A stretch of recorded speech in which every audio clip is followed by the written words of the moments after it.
الحمد لله رب العالمين والعاقبة للمتقين ولا عدوان إلا على الظالمين وأشهد أن لا إله إلا الله وحده لا شريك له ولي الصالحين وأشهد أن محمدا عبده ورسوله وصفيه من خلقه وخليله سيد الأولين والآخرين اللهم صل عليه وعلى آله وصحبه ومن اتبعهم بإحسان إلى يوم الدين أما بعد. Mes chers frères et sœurs, nous sommes à quelques jours d'une nouvelle saison bénie. Une saison dans laquelle on va pouvoir, bi'idhnillah tabarak wa ta'ala, se rapprocher d'Allah, gagner énormément de hasanat, perdre énormément de péchés. Il s'agit des 10 meilleurs jours de l'année. Il s'agit des 10 jours de Dhul Hijjah, les 10 premiers jours du mois de Dhul Hijjah. Allah tabarak wa ta'ala a élevé leur rang.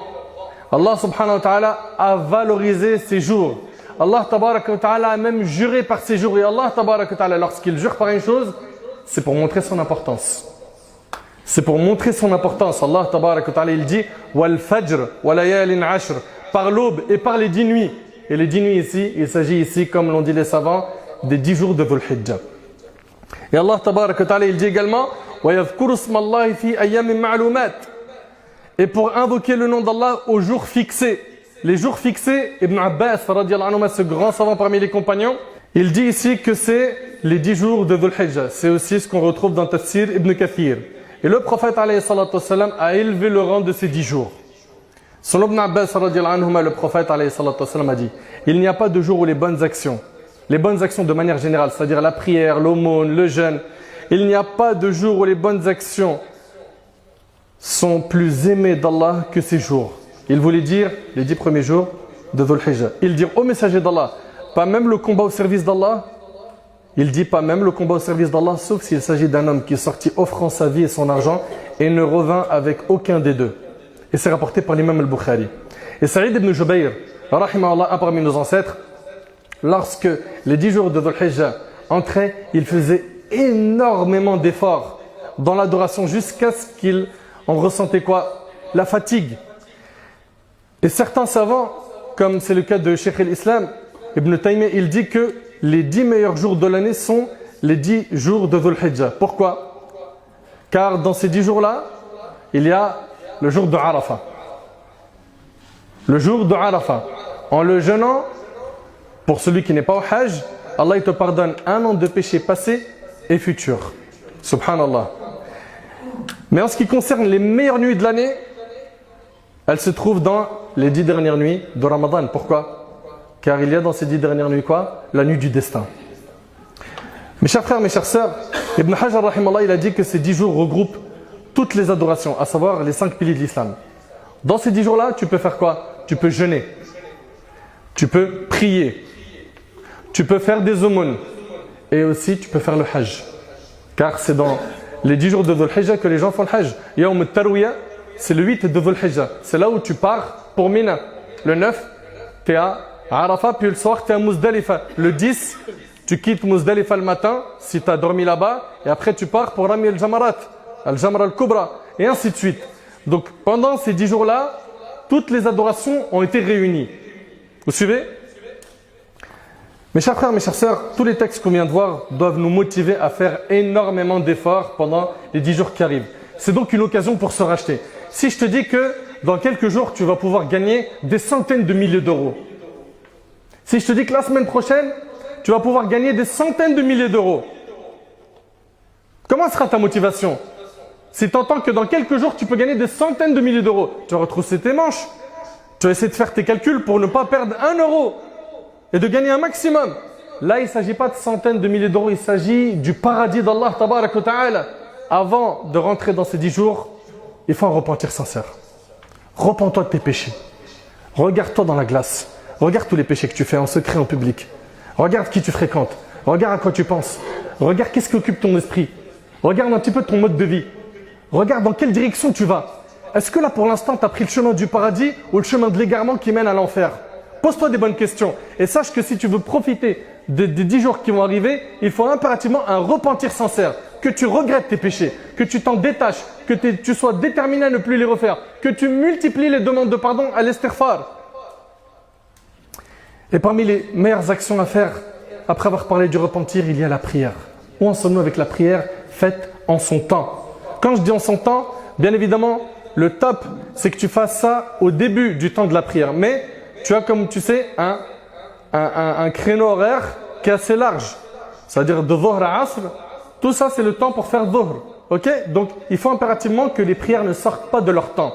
Que tu multiplies les prières surrogatoires, après avoir soudé l'obligatoire. Et regardez ici, Abdurrahman Thawban, qui était l'esclave affranchi du messager d'Allah, a entendu le prophète dire « Multiplie les prosternations, car tu n'accompliras pas une prosternation sans qu'Allah ne t'élève par cela d'un degré et n'efface l'un de tes péchés. » Donc multiplie les prières.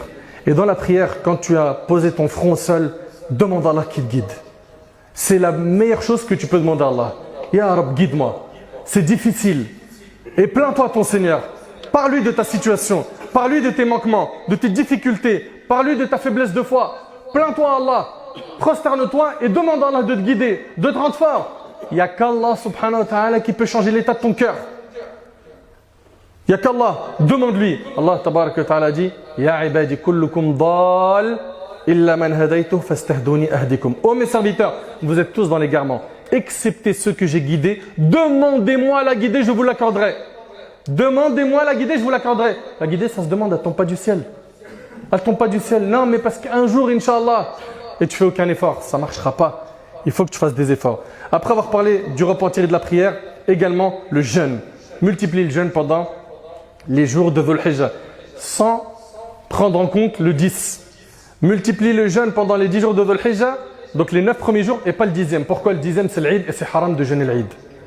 Le prophète alayhi salatu wassalam nous a dit dans le hadith qu'Allah tabarak wa ta'ala a dit tout ce que fait le fils d'Adam est pour lui-même sauf le jeûne il est pour moi et c'est moi qui en donne la récompense, rapportée par Bukhari et Muslim. Donc la récompense du jeûne elle est immense, n'est-ce pas? Et le prophète alayhi salatu wassalam, il avait l'habitude de jeûner les 9 premiers jours de Dhul Hijjah et pas le 10e car le 10e c'est le jour de l'Eid. D'après Hunaïda bint Khalid, d'après une femme parmi les épouses du prophète le prophète jeûnait les 9 jours de Dhul Hijjah, le jour de Ashura et 3 jours chaque mois, le premier lundi du mois et 2 jeudis, rapporté par Abu Daoud. Et l'imam Nawawi rahmallah dit que jeûner ces jours-là est fortement recommandé. Également, il est recommandé pendant les 10 jours de Dhul Hijjah de multiplier le takbir, le tahlil, le tahmid, le fait de dire Allahu Akbar, Alhamdulillah, La ilaha illallah. Allah tabaraka wa ta'ala, il nous dit dans le Coran لِيَشْهَدُوا مَنَافِعَ لَهُمْ وَيَذْكُرُوا اسْمَ اللَّهِ فِي أَيَّامٍ مَعْلُومَاتٍ عَلَى مَا رَزَقَهُم مِّن بَهِيمَةِ الْأَنْعَامِ, pour participer aux avantages qui leur ont été accordés et pour invoquer le nom d'Allah au jour fixé. Et le jour fixé, on vous l'a dit, l'opinion de la majorité des savants, c'est qu'il s'agit des 10 jours de Dhul Hijjah. Pendant ces 10 jours-là, multiplie le dhikr. Chez toi, au travail, partout. En plus de ça, subhanallah, c'est une adoration facile, c'est avec la langue. Dire subhanallah, alhamdulillah, la ilaha illallah, ça te coûte quoi? Tu fais aucun effort. Tu peux le faire avec les ablutions et sans les ablutions dhikr. En étant debout, assis ou allongé, dans n'importe quel endroit, subhanallah, tu peux faire le dhikr d'Allah tabarak wa ta'ala. Selon Ibn Umar radiallahu anhuma, le prophète a dit, il n'y a pas de jour plus important auprès d'Allah, exalté soit-il, et au cours desquels les œuvres sont plus importantes et aimées de lui que durant ces 10 jours. Dans cette période, répétez les formules La ilaha illallah, Allahu Akbar, Alhamdulillah, c'est rapporté par l'imam Ahmad. Parmi les formules de dhikr à dire pendant ces 10 jours, il y a Allahu Akbar, Allahu Akbar, Allahu Akbar kabira. Également, il y a Allahu Akbar, La ilaha illallah, Allahu Akbar, walillahi alhamd.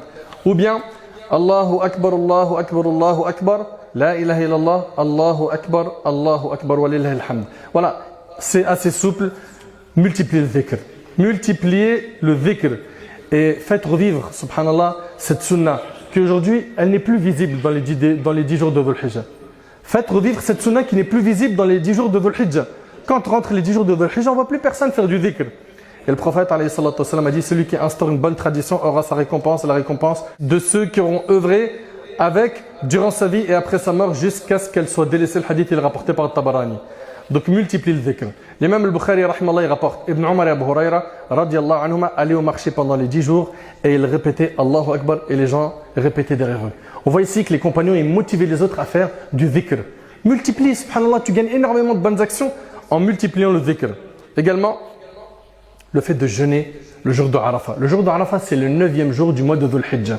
Le 9e jour de ce mois, Le fait de le jeûner te fait gagner l'absolution de 2 ans de péché. 2 ans de péché qui seront pardonnés par le simple fait de quoi? De jeûner le jour de Arafat. Et également, il est recommandé de sacrifier une bête. Ok? D'essayer de sacrifier une bête pour celui qui en a les moyens, le jour de Eid al-Adha. Et il peut le faire également le lendemain et le surlendemain. Ne pensez pas que c'est que le 10, à savoir le jour du Eid, le premier, que tu peux sacrifier la bête. Tu as plusieurs jours pour le faire. Profite de cette occasion et quand viendra l'Eid, faites rentrer la joie dans le cœur de votre famille, de vos proches et invoquez Allah subhanahu wa ta'ala tout le temps pour la communauté musulmane. Invoquez pour vos enfants, invoquez pour vos parents, invoquez pour les gens qui nous ont quittés. Demandons à Allah subhanahu wa ta'ala de nous faire vivre jusqu'à ces jours qui sont importants et bénis par Allah. Qu'Allah subhanahu wa ta'ala nous accorde la piété et nous facilite d'œuvrer dans le bien pendant ces 10 jours. Sallallahu subhanahu wa ta'ala yanfa'ani bima qultu wa yanfa'akum bima sami'tum.